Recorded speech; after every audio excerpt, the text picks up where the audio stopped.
आप देख रहे हैं आपका फैसला 2014। मैं हूं राहुल कमल और इस वक्त की बड़ी खबर यह है कि बीजेपी की संसदीय बोर्ड की बैठक नई दिल्ली में चल रही है और इस बीच शिवसेना सुप्रीमो उद्धव ठाकरे ने नरेंद्र मोदी और अमित शाह से बातचीत की है और महाराष्ट्र में बीजेपी की शानदार जीत पर उन्हें बधाई दी है। इससे पहले उद्धव ठाकरे ये कह चुके थे कि वो बीजेपी से प्रस्ताव के इंतजार में बैठे हैं और जब तक उन्हें प्रस्ताव नहीं आता तब तक वो कोई भी पहल अपनी तरफ से नहीं करेंगे। इस बीच एनसीपी पहले ही बीजेपी को बिना शर्त समर्थन का दावा कर चुकी है और अब बीजेपी को यह तय करना है कि वो एनसीपी से या शिवसेना से समर्थन चाहती है। नागपुर में संघ के सूत्र हमें बता रहे हैं कि आरएसएस नहीं चाहता कि एनसीपी से बीजेपी का गठजोड़ हो। वो चाहते हैं कि बीजेपी और शिवसेना मिलकर महाराष्ट्र में सरकार चलाएं।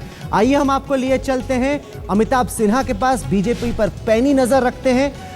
बताइए अमिताभ, संसदीय बोर्ड की बैठक में क्या फैसला हुआ है? हम ये ताजा तस्वीरें देख रहे हैं, राजनाथ सिंह, वेंकैया नायडू एक के बाद एक, सुषमा स्वराज, संसदीय दल की बैठक खत्म हो चुकी है। निकला क्या है अमिताभ?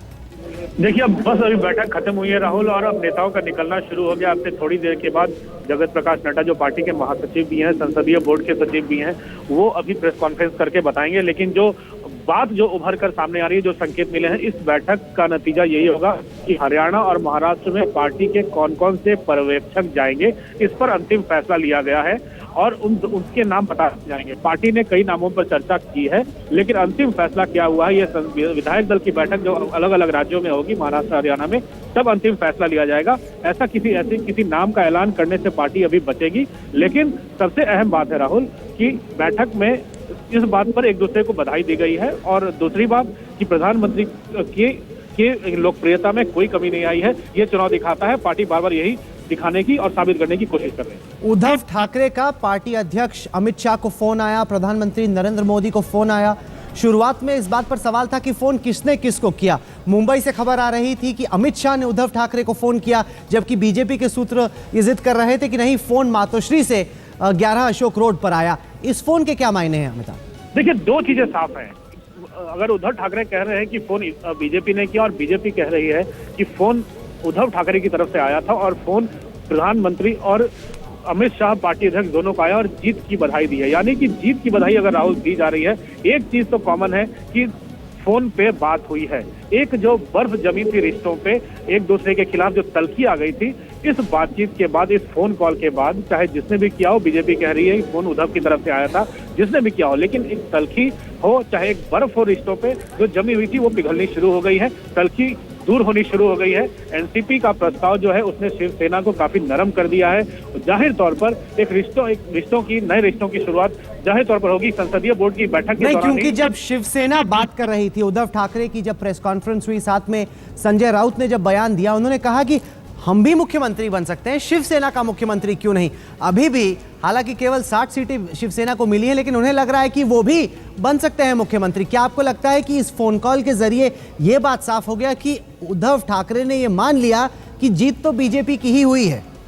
देखिए, एक चीज तो बीजेपी ने और अमित शाह ने प्रेस कॉन्फ्रेंस में राहुल ये साफ कर ही दी थी अमित शाह ने कि सरकार बीजेपी ही बनाएगी, मुख्यमंत्री बीजेपी का ही होगा महाराष्ट्र में, और बीजेपी सरकार बनाने की पहल करेगी, जिसको साथ आना हो वो आए। एनसीपी ने उसकी पहल कर दी कि वो बाहर से समर्थन करेगी। यहीं पर रिश्तों पे जमी बर्फ पिघलनी शुरू हो गई होगी।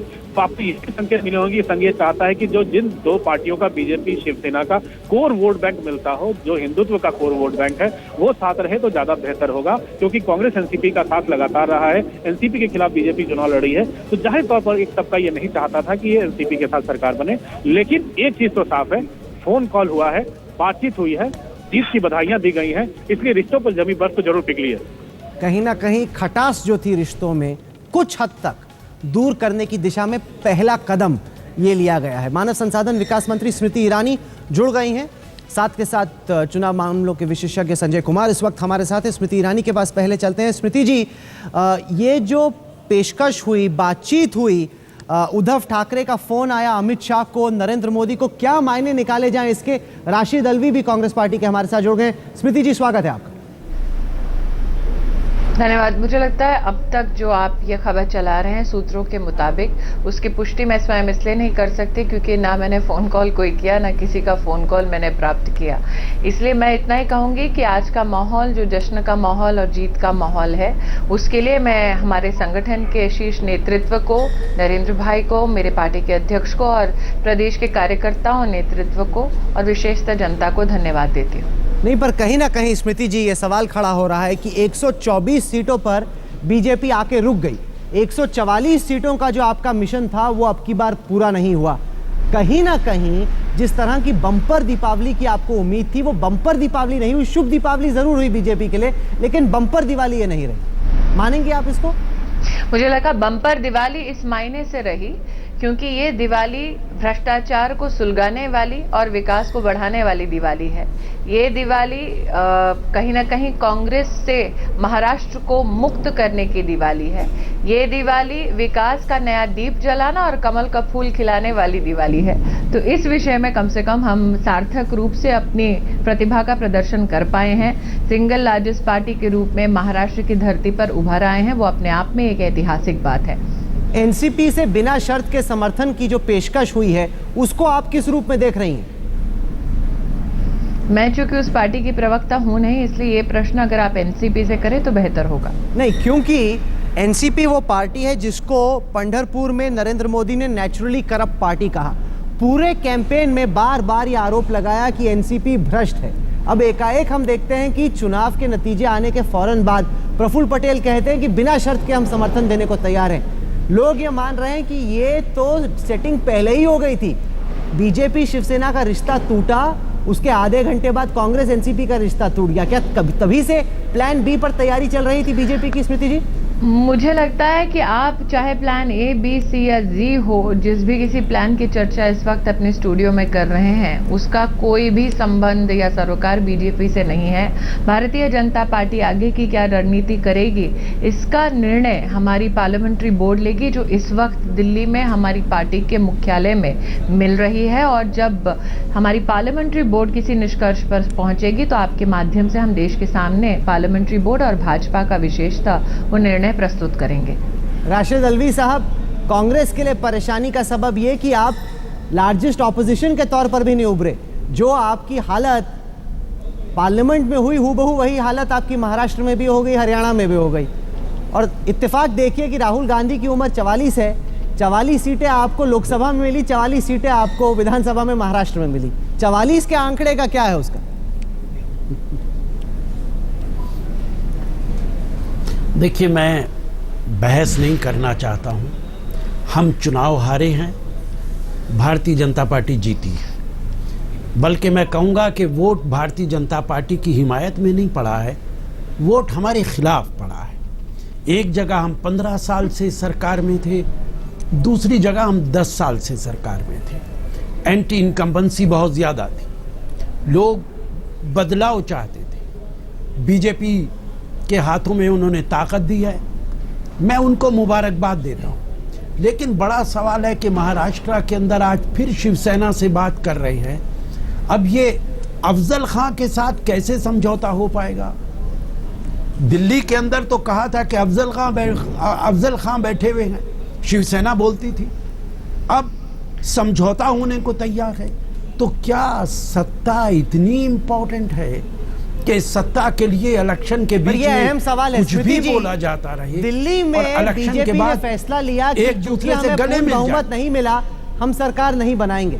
यहाँ पर भी आपको पूर्ण बहुमत नहीं मिला, लेकिन फिर भी अमित शाह कहते हैं कि हम तो सरकार बनाएंगे, हम तो दावा ठोकेंगे। तो वही जो लॉजिक आपने दिल्ली में यूज किया वो मुंबई में क्यों नहीं यूज कर? मैं इतना ही कहूँगी कि मैं राशिद भाई के दर्द को समझती हूँ कि वो चाहे वो महाराष्ट्र हो, चाहे वो हरियाणा हो या फिर लोकसभा 2014 का चुनाव हो, कांग्रेस को एक बहुत भारी मात मिली है और जनता का आक्रोश उनके वोट के माध्यम से व्यक्त हुआ है और जनता ने एक सार्थक और सराहना करते हुए वोट और समर्थन भारतीय जनता पार्टी को दिया है। तो ये चुभन का एहसास जो आज शब्दों के माध्यम से राशिद भाई आपके चैनल पर प्रस्तुत कर रहे हैं उसका एहसास मुझे है। मैं इतना ही कहूंगी कि एक तरफ जब महाराष्ट्र की हम चर्चा कर रहे हैं, दूसरी ओर हरियाणा पर भी थोड़ी दृष्टि डालने की जरूरत है, जहां पर एक ऐतिहासिक परिणाम भारतीय जनता पार्टी के नेतृत्व में हमें देखने को मिले। वो पार्टी जो बार बार ये दावा कर रही थी कि हरियाणा उनका गढ़ है, आज वही पार्टी बुरी तरह से हार चुकी है और कांग्रेस का सफाया हो चुका है हरियाणा में, और भारतीय जनता पार्टी के नेतृत्व में एक पूर्ण बहुमत की सरकार बन रही है।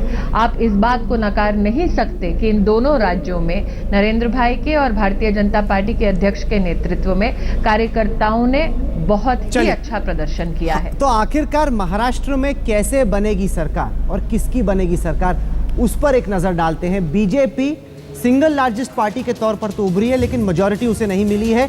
मेजॉरिटी मार्क से 21 सीटें कम। एनसीपी की 40 सीटें हैं, अगर ये जोड़ देते हैं तो 163 बन जाती हैं।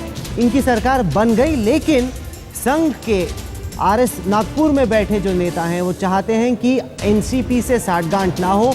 उनका कहना है कि शिवसेना के साथ ही बीजेपी को मिलकर सरकार बनानी चाहिए। शिवसेना को मिली हैं 62 सीटें, 123 और 62 मिला के 185 हो जाता है। ये दूसरा ऑप्शन है बीजेपी के लिए सरकार बनाने का। मैं यहां पर संजय कुमार जी को भी लाना चाहूंगा, क्योंकि तीसरा जो विकल्प है वो है बीजेपी तमाम अदर्स। इसमें कुछ एमआईएम के भी औरंगाबाद के कैंडिडेट्स हैं जो जीते हैं, तो इस वजह से सारे अदर्स तो नहीं मिलेंगे। और एमएनएस के 2 कैंडिडेट्स हैं, एमएनएस के कैंडिडेट्स मिल सकते हैं, लेकिन अगर एमआईएम आप हटा दें तो 144 के थोड़ा नीचे ये अदर्स का ऑप्शन रह जाता है। ये बहुत ही इम्प्रैक्टिकल किस्म का ऑप्शन है। संजय कुमार जी, आपकी नज़र में इन तीनों ऑप्शंस में कौन सा सबसे वाजिब है? पहले मैं ये अदर्स की बात कर दूं। एमआईएम के 3 उम्मीदवार जीते हैं, तो ये 144 का आंकड़ा अपने आप 141 पर आके अटक जाएगा। नहीं, पर आप मान रहे हैं कि बाकी सारे मिल जाएंगे? अगर ये हम मान भी लें कि बाकी सारे अगर मिल जाएंगे, एमआईएम के 3 उम्मीदवार जो जीत के आए वो नहीं मिलेंगे, तो 141 पर आके, और जो आपने जिस सिलसिलेवार तरीके से रखा उसमें जो बीच का जो ऑप्शन आपने बताया बीजेपी और शिवसेना का मिल के सरकार बनाना, मुझे लगता है सबसे। नहीं, पर इस समय तो शिवसेना की क्या क्या उम्मीदें हैं? उन्हें लग रहा है कि जो जेडीएस और बीजेपी का कर्नाटक में फॉर्मूला था कि 2.5 साल आप सीएम 2.5 साल हम सीएम, उस हिसाब से बनाएंगे सरकार। कितनी तेजी से घटनाक्रम बदल रहा है राहुल, ये भी हमें देखना चाहिए।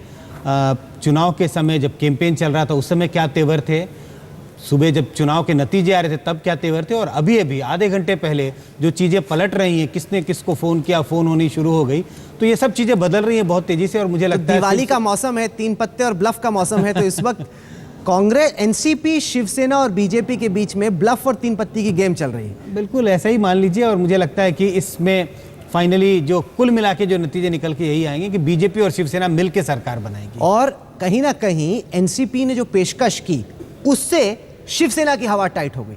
तो ये बड़ी जबरदस्त स्ट्रैटेजी थी अमित शाह की कि नतीजे आते के साथ ही उन्होंने प्रफुल्ल पटेल से बुलवा दिया। उनके वैसे ही बीजेपी के रिश्तों से अच्छे, बीजेपी के नेताओं से अच्छे रिश्ते हैं कि हम आपको सपोर्ट कर देंगे। अब ये कह नहीं सकते कि प्रफुल्ल पटेल से बुलवाया या नहीं, लेकिन ये जरूर है कि एनसीपी ने जैसे ही प्रस्ताव रखा कि हम आपको बेशर्त समर्थन देने को तैयार है, बिना किसी शर्त के समर्थन देंगे, इससे सौदेबाजी का शिवसेना का गुब्बारा फूस हो। इससे जो शिवसेना ने एक टफ पोस्चरिंग किया हुआ था उससे वो नीचे उतरते हुए दिखाई। दूसरा सवाल यह है कि अगला मुख्यमंत्री महाराष्ट्र का कौन हो सकता है?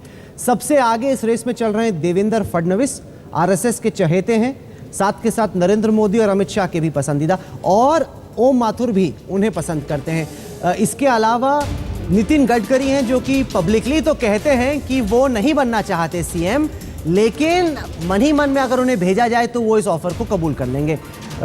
विनोद तावड़े हैं और साथ के साथ पंकजा मुंडे। बताएंगी स्मृति जी, आप तो खुद मुंबई से आती हैं, महाराष्ट्र की राजनीति को अच्छे से समझती हैं, कुछ हमारे दर्शकों को ब्रेकिंग न्यूज़ देके जाएंगी कि कौन बन सकता है इन सब में से सीएम? मैं जितना राजनीति को और अपने संगठन को विशेष समझती हूँ राहुल जी, मैं इतना ही कहूँगी जो मैंने इस इंटरव्यू के शुरुआत में कहा कि मुख्यमंत्री कौन बनेगा, मंत्री पद किसको मिलेगा, इसका निर्णय भी भारतीय जनता पार्टी की पार्लियामेंट्री बोर्ड ही लेगी, जो इस वक्त हमारे मुख्यालय में मिल रही है। लेकिन एक कार्यकर्ता होने के नाते ये सुखद अनुभव है कि आज मेरी पार्टी जीत की शिखर पर पहुंची है और हमारी पार्टी को सरकार बनाने का मौका दिया है जनता ने। जो सवाल राशिद अल्वी ने उठाया कि इस पार्टी ने आपको अफजल खान की पार्टी कहा, बाप इस्तेमाल किया, जिस तरह के शब्दों का इस्तेमाल हुआ, शिवसेना ने शिकायत की कि अमित शाह ने हमें चूहा कहा, इसके बाद क्या आपको लगता है कि बीजेपी और सेना मिलकर महाराष्ट्र को एक अच्छी सरकार दे पाएंगे? क्योंकि मैं ज्योतिषी नहीं हूँ इसलिए आगे क्या होगा वो मैं नहीं जानती। बस इतना निश्चित है कि भाजपा सरकार बनाएगी। नहीं, भाजपा सरकार बनाएगी, लेकिन सरकार बनाने के लिए 144 तक पहुंचना पड़ेगा। अभी 20 सीटें आपकी कम है, तो ये सीटें कहां से आएंगी, ये अहम सवाल है। लेकिन राशिद,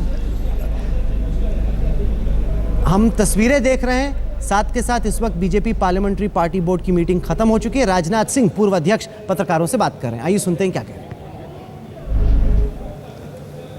इस विधानसभा चुनाव में भी उनके प्रति व्यक्त किया है। सर, महाराष्ट्र में जिस तरह से नंबर्स कमाए हैं, एनसीपी या फिर शिवसेना? देखिए, पहली बार 256 सीटों पर भारतीय जनता पार्टी महाराष्ट्र में लड़ी है। इसके पहले हम केवल 119 सीटों पर महाराष्ट्र में चुनाव लड़ते थे और आज हमको लगभग 123 सीटों पर विजय प्राप्त हुई है और 2-3 सीटें और हैं संभवतः जो कि हमारे एलआई ने जीती तरफ रहेगा? पुराने पार्टनर्स के पास जाएंगे कि एनसीपी की तरफ से जो भारी सपोर्ट देने को भी तैयार हैं? नहीं, अब देखिए सपोर्ट कौन करता है। वैसे एनसीपी ने तो अपनी तरफ से घोषणा की है कि हम बाहर से सपोर्ट करने को तैयार महाराष्ट्र की बात होगी, हरियाणा में क्लियर कट मेजोरिटी है। क्लियर कट मेजोरिटी के तौर पे किसको आप? अब मुख्यमंत्री के संबंध में ऑब्जर्वर्स वहां जाएंगे और उसके बाद जो है फैसला होगा। नहीं, अभी कोई किसी के बारे में घोषणा नहीं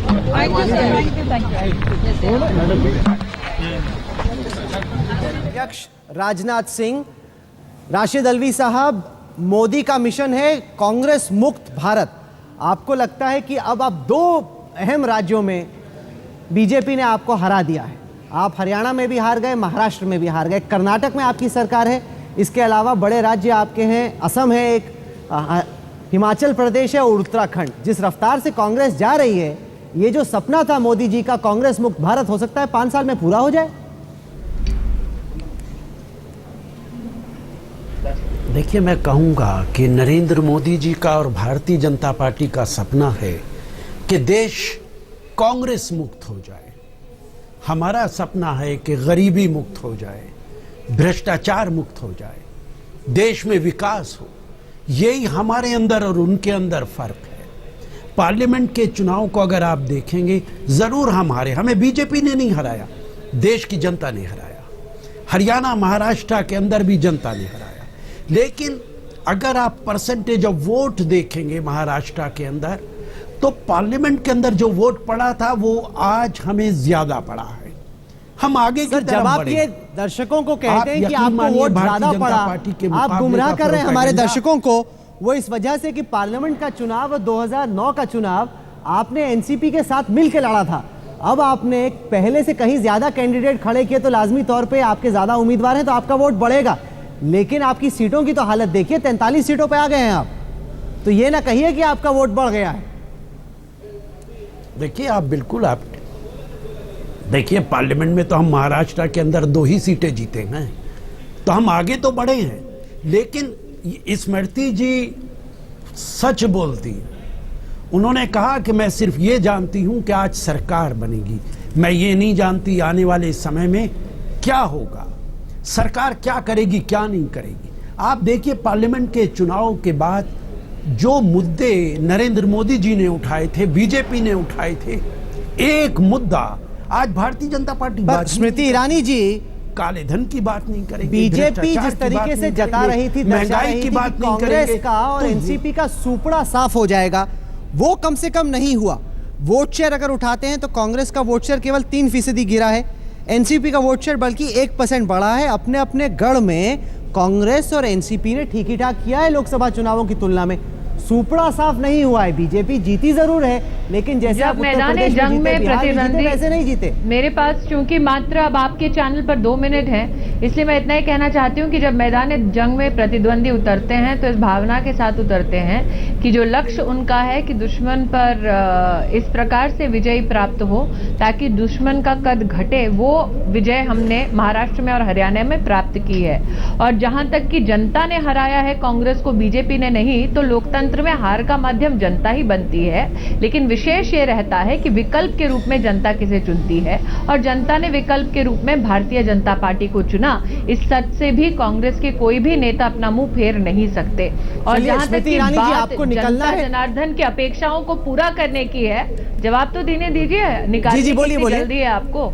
जहां तक जनता की अपेक्षाओं को पूरा करने की बात है, तो एक वक्त ऐसा था जब कांग्रेस के एक नेता ने कहा कि जब हम दिल्ली से 100 रुपया भेजते हैं तो जनता तक पहुंचते पहुंचते 10 रुपया रह जाता है। और एक वक्त अब आया है हिंदुस्तान में जब जनता से प्रधानमंत्री स्मृति ईरानी जी, इस वक्त बीजेपी ये बता रही है कि पार्लियामेंट्री बोर्ड की मीटिंग में निकला क्या? इजाजत दीजिए, मैं सुनना चाहता हूं कि इस प्रेस कॉन्फ्रेंस में क्या निकल रहा है। बीजेपी अनाउंस करे कि हुआ क्या?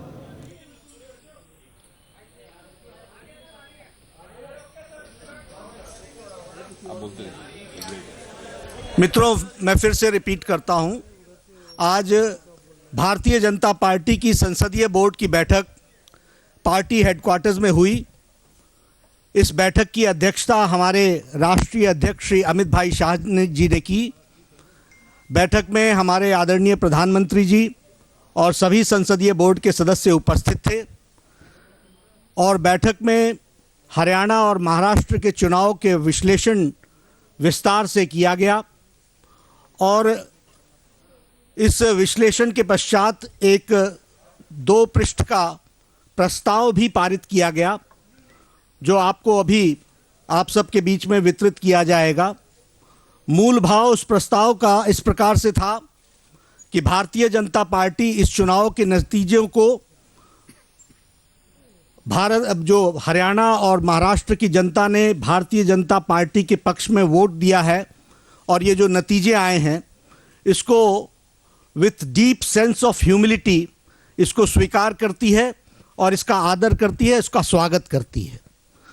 भारतीय जनता पार्टी इस जीत का श्रेय के दृष्टि से हरियाणा के मतदाताओं का और महाराष्ट्र के मतदाताओं का धन्यवाद करती है कि उन्होंने भारी मात्रा में भारतीय जनता पार्टी और हमारे नेता आदरणीय मोदी जी के कार्यक्रमों को और उनके सरकार जिस तरीके से केंद्र में चल रही है उनकी नीतियों को समर्थन करते हुए उन्होंने भारी मतों से भारतीय जनता पार्टी को विजयश्री दिलाई है। इसके साथ साथ इस प्रस्ताव में जो हमारे कार्यकर्ता और हमारे नेता दिन रात एक करके चुनाव में उन्होंने जो कार्य किया, उसके लिए भी पार्टी सभी कार्यकर्ताओं का धन्यवाद करती है कि उन्होंने पूरी ताकत के साथ इस चुनाव को सफल बनाया है।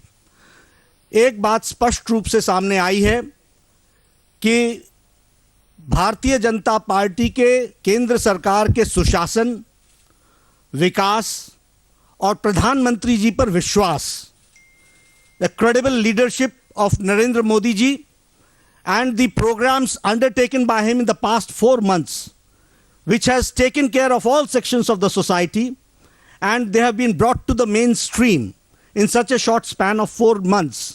इसके प्रति विश्वास जो देखने को मिला है, वह उस प्रस्ताव में भी उसका वर्णन किया गया है और उसके दृष्टि से हरियाणा में और महाराष्ट्र की जनता ने उस पर मोहर लगाई है, यह उसमें से स्पष्ट रूप से उभर करके आता है। साथ ही साथ it has been a wonderful blend of the leadership of Modi ji and the organizational skill of our national president Shri Amit Shah ji. It's a very good blend where organizational skill, संगठनात्मक कौशल अमित शाह जी का और जो उन्होंने फैसले लिए, उन फैसलों के माध्यम से भारतीय जनता पार्टी दोनों ही प्रदेशों में पूरी ताकत के साथ आगे बढ़ी और उन्होंने एक अपना स्थान प्रदेश में बनाया। तो इसके लिए भी हम जहां दोनों अपने नेताओं का धन्यवाद करते हैं, वहीं कार्यकर्ता हर्षोल्लासित के साथ इस वर्डिक्ट को जहां एक्सेप्ट करता है, वहीं पूरी ताकत के साथ वह पार्टी के साथ खड़ा होकर के इसको आगे बढ़ाने का संकल्प लेता है।